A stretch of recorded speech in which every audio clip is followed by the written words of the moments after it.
का? बिहार में बहुत अच्छा माहौल है। पिछड़ा समाज जो हमसे अलग हो गए थे, अपनी सरकार बना लिए, फिर भी जो पिछड़ा समाज को हक अधिकार मिलना चाहिए था वो साहब जी आज तक नहीं मिले। हमारे नेता आकाश आनंद जी आ रहे हैं यह बताने के लिए कि बगल में आरजेडी का भी कार्यक्रम चल रहा है, शायद छत्रपति साहू जी महाराज की चर्चा तक नहीं होगी, लेकिन हमारे नेता उत्तर प्रदेश से आकर के बिहार वासियों को बताना चाह रहा है कि हमारा जो छत्रपति साहू जी महाराज है, मैं उनकी जयंती मनाने आ रहा हूँ। ये हमारे पिछड़ा समाज को समझना चाहिए। आकाश जी को कहाँ देख रहे हैं? क्या लगता है कि पार्टी को आगे लेकर जाएंगे? बिल्कुल साहब, वो उनके अंदर ये दूसरा उनका सभा है बिहार में। इसके पहले बापू सभागार में आए थे, हम लोग आराम से मिले, एक साधारण सा कार्यकर्ता स्नेहपूर्वक उनसे बातचीत हुई।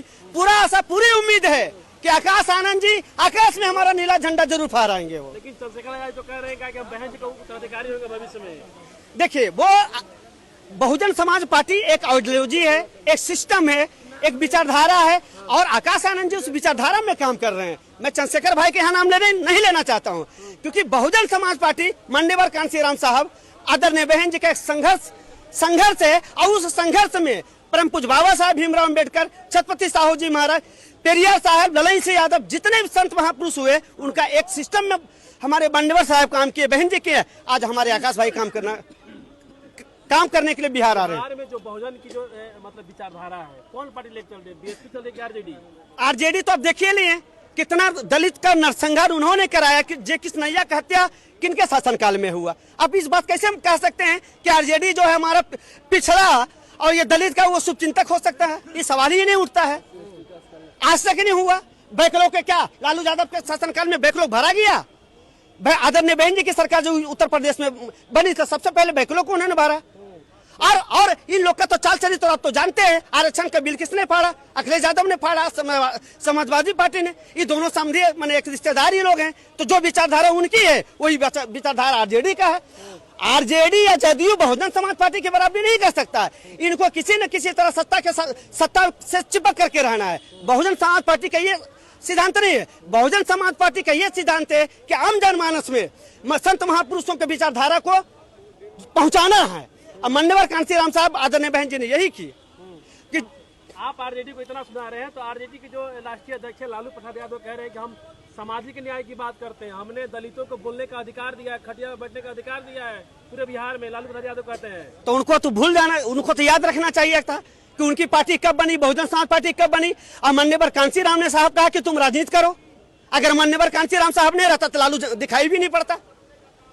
बहुजनों में सबसे बड़ा लीडर मान्यवर कांशीराम, उसके बाद तो नीतीश कुमार हुए, उसके बाद लालू यादव हुए।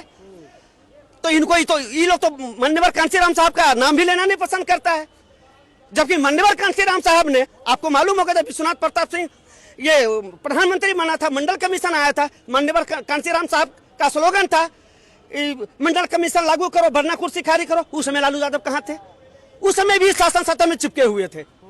अगर ये पिछड़ा का बहुत बड़ा हितैषी रहता तो ये मान्यवर कांशीराम साहब के साथ ये भी कहता कि मंडल कमीशन लागू करो, वरना कुर्सी खाली करो, तो ये तो मंत्री बने हुए थे। ये कैसे पिछड़ा का शुभचिंतक हो सकते हैं? मुझे तो समझ से परे लगता है। तो लेकिन तेजस्वी यादव कह रहे हैं कि हम मुख्यमंत्री बनेंगे तो जो दलितों का आरक्षण है 65% आरक्षण बढ़ाएंगे।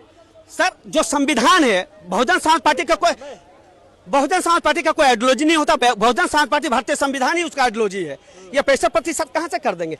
अब जब इनकी सरकार थी तो थे कहाँ ये?